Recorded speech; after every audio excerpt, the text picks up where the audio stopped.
आपण बघत आहात डिजिटल इंडियाचे डिजिटल न्यूज। ठाम मत मराठी न्यूज। भर दुपारी महिलेचा गळा चिरून हत्या, घटनास्थळी पोलीस दाखल। कौटुंबिक वादातून धारदार शस्त्राने पत्नीच्या गळ्यावर वार करून हत्या केल्याची घटना देवपूर परिसरात घडली आहे। भर दुपारी रस्त्यावर घडलेल्या या घटनेने शहरात खळबळ उडाली आहे। या घटनेनंतर पसार होण्याच्या तयारीत असलेल्या पतीला पोलिसांनी अवघ्या काही वेळातच ताब्यात घेतलंय। याबाबत मिळालेल्या माहितीनुसार देवपुरातील पांझरा नदी किनारी असलेल्या समांतर रस्त्यावर दुपारी 2 वाजेच्या सुमारास 42 वर्षीय महिलेच्या गळ्यावर धारदार चाकूने हल्ला केल्याची घटना उघडकीस आली।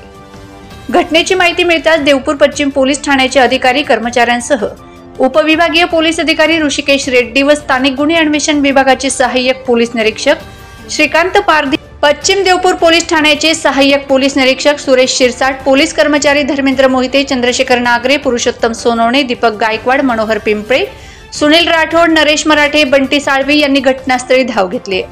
यावेळी देवपूर पश्चिम पोलीस ठाण्याच्या पथकाने अवघ्या काही मिनिटात संशयित पतीस ताब्यात घेतले। यावेळी मयत महिला अनिता हिरामण बैसाणे वय 40 असून घरात कौटुंबिक वाद सुरू असून पती हिरामण वाल्मिक बैसाणे यानेच घरगुती वादातून पत्नीच्या गळ्यावर वार करून खून केल्याचं समोर आलंय। या प्रकरणी दुपारी उशिरापर्यंत देवपूर पश्चिम पोलीस ठाण्यात गुन्हा दाखल करण्याचं काम सुरू होतं। ठाम मत मराठी न्यूज साठी सोपान देसले, धुळे।